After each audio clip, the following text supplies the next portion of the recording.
A sudden shaft of sunlight forced me to stop in my tracks. The brief awkwardness was instantly noticed by a sharp-eyed priest. He saw that I could only move in the shadows, and a flicker of doubt crossed his face. My secret of being a vampire could no longer be hidden. The priest drew a silver longsword and cried, "To do heaven's justice." With one stroke he tore the tense curtain, letting the noon sun strike my face. A burning pain hit me at once. I gave a heart-rending scream. The people around us were stunned.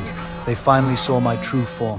Even as the queen fell to her knees, begging them to give me a chance to explain, the crowd, invoking purging evil, set the tent ablaze, intent on reducing it. The Lord who had risked his life to protect them, to ashes. Flames consumed me, and my roar echoed into the night sky. At the edge of death, the darkness within me reawakened. Countless black plumes shot up and blotted out the sun. I walked out of the fire, my wounds immediately knitting closed. Furious, I lashed out at these ungrateful people. If it hadn't been to protect you from the Turks' trampling, why would I have bargained with a demon and become this monster? The queen rushed to my side and calmed me. I forced down my rage and ordered everyone back to their posts. I knew the real danger was the invasion of the Turks' 100,000-strong army. News that I had gained dark power soon reached the Sultan's ears. To keep his troops from panicking, he ordered the 100,000 soldiers to march with their eyes shut, yet that only slowed them. By the time they came to the monastery, the sun had already set. A battlefield at night was my domain. I extended my arm and linked with the countless bats hiding in the mountains. As if answering a summons, they swarmed until they darkened the sky. I concentrated, and with a sweep, billions of bats coalesced into a gigantic hand and struck the enemy. Screams rose in waves. The Sultan's army was routed. The Sultan immediately ordered a rapid retreat.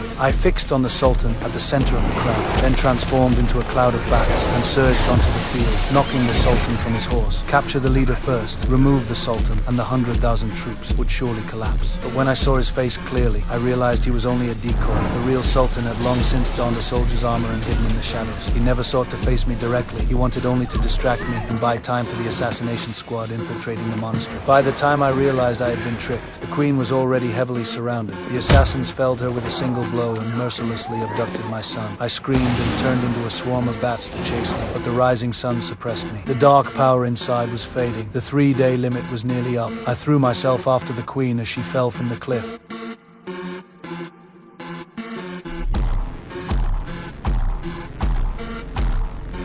But despite everything, I could not save her. Seeing the plan succeed, the Sultan took my child, and his army slaughtered the townspeople to the last. On her deathbed, the queen demanded I drink her blood to restore the demon. Given power, only then could I save our son and finish my vengeance. I stared at her, stunned and torn. Under the gaze of the demon in the cave, I finally nodded. At the last moment, I drank her blood. The pact was sealed, the demon re-emerged, and I became utterly enslaved to the darkness, a true vampire. Wrath filled the heavens and clouds shrouded the sun. I returned to the ravaged city and looked upon the dying people. There was no turning back. If the world made me an enemy, I would forge an army in blood.